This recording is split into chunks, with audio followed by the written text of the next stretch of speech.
mengenai jin khodam ya. Mungkin teman-teman masih banyak yang bertanya-tanya apa itu jin khodam, apa bedanya sama jin korin. Kalau kita melihara khodam tapi dari bangsa malaikat boleh apa enggak? Kalau khodamnya itu muslim boleh atau enggak? Bukankah Syekhul Islam Ibnu Taimiyah dalam Majmu' Fatwanya juga menjelaskan boleh minta tolong sama jin pada perkara-perkara yang mubah? Nanti akan kita jawab di sini. Tapi sebelum itu kita akan berkenalan terlebih dahulu tentang makna khodam supaya nanti kita tidak salah persepsi ya. Khodam itu diambil dari bahasa Arab, akar katanya khodama yakhdumu khidmatan atau khodama yakhdimu. Masdarnya bisa khidmah, bisa khodmah. Ada dua, bisa khidmah, bisa khodmah.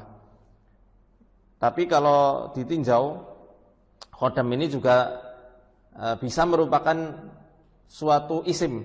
Isim itu berarti kan kata benda ya. Khodam, jamak dari khodim. Seperti yang ada di kamus Al-Ma'ani, ya, khodim itu artinya adalah pembantu. Jadi khodama yakhdumu artinya adalah membantu atau merewangi. Kalau bahasa Jawanya merewangi. Makanya khodam kalau dalam bahasa Jawa seringnya disebut perewangan. Perewangan itu ya jin yang suka merewangi, suka membantu. Khodim itu satu pelayan atau satu pembantu.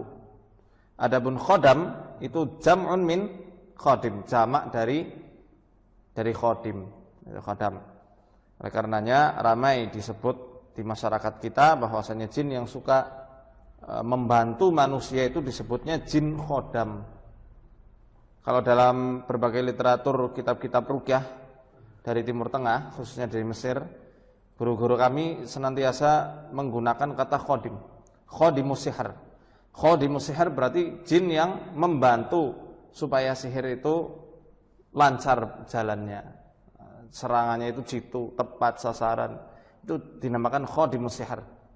Khodamnya sihir, pembantu atau pelayan dari si dukun supaya sihirnya bisa kena pada targetnya, pada korbannya. Kalau makna secara luas banyak sekali berarti ya. Termasuk jin nasab itu ya khodam sebenarnya. Karena khodam yang turun-temurun dari leluhurnya. Ada yang memang khodam untuk melet, berarti membantu supaya orang tersebut jago memelet seseorang. Ada khodam dalam pengasihan. Kalau di buku saya Risalah Pelebur Jin Leluhur kan ada itu ya, jenis-jenis jin nasab tipe pembela. Berarti khodam yang dulunya digunakan untuk membela atau mempertahankan keselamatan maupun harga diri dari orang yang diikuti. Ada juga khodam asihan supaya orang tersebut berkarisma, supaya orang tersebut dicintai dan diterima oleh masyarakat yang ada di sekitarnya ya. Bahkan ada juga khodam yang jadi debt collector, yang tadinya menjadi jin khodam atau jin pelayan yang melayani dan membantu supaya apa? Supaya proses pesugihannya itu berjalan lancar. Akhirnya jadi debt collector itu. Karena sudah lancar, jaya leluhur-leluhurnya, akhirnya anak cucunya yang akan diserang dan dimintai apa istilahnya ya? Layanan dari mereka. Atau tumbalnya atau timbal balik itu dari anak cucu yang enggak tahu apa-apa.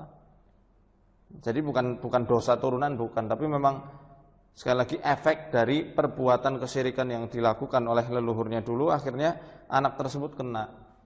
Apa ada yang semacam ini? Banyak contohnya. Saya pernah mencontohkan seperti halnya orang yang, seorang anak yang dilahirkan dari hasil zina. Dosa zina kan tentu orang tuanya yang menanggung. Anaknya tidak tahu apa-apa, maka tidak bisa dikatakan anak haram itu tidak bisa seperti itu. Anaknya nggak tahu apa-apa, tidak bersalah. Secara fitrahnya dia suci. Tetapi dia dia terkena konsekuensi dari hubungan perzinaan antara ayah dengan ibunya.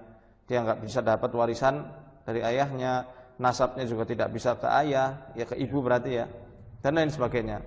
Ada banyak konsekuensi yang harus ditanggung dari anak keturunan hasil zina. Gitu juga dari kesyirikan. Makanya ada jin khodam, debt collector itu, yang sukanya mencari membuat anak cucu dari orang yang dulunya punya praktek penglarisan atau pesugihan, sehingga seakan-akan karirnya itu selalu ambruk, atau dibuat ngeblank, kemudian maaf ya gila, atau dibikin Down syndrome dan lain sebagainya. Ada banyak macam-macamnya. Itu yang namanya jin khodam secara umum luas Mas, itu bahasanya. Ya, dinamai bahasa Arab ya supaya apa? Orang-orang tertipu dan tertarik. Oh, ini bukan demit ini. Kalau di kita kan namanya hantu ya. Hantu itu seringnya dinamai apa? Demit. Kemudian apa? Setan. Nah, makanya supaya keren dinamainya jin khodam. Jadi seakan-akan yaitu sekali lagi sesuatu hal yang terkenal berbau Arab itu diklaim sama orang kita itu yang masih awam sebagai bentuk dari syariat Islam atau ajarannya para wali lah. Ini kan bahaya sekali. Termasuk ini kitab ini satu contoh yang nanti akan saya paparkan, walaupun di episode sebelumnya ya sama Kiai Riswanto Allah yarham kita sudah bedah juga kitab ini. Kitab ini kitab Arab, tapi di dalamnya juga mengajarkan tentang praktek-praktek mengundang jin khodam supaya mau melayani hajat-hajatnya. Ini kan berbahaya.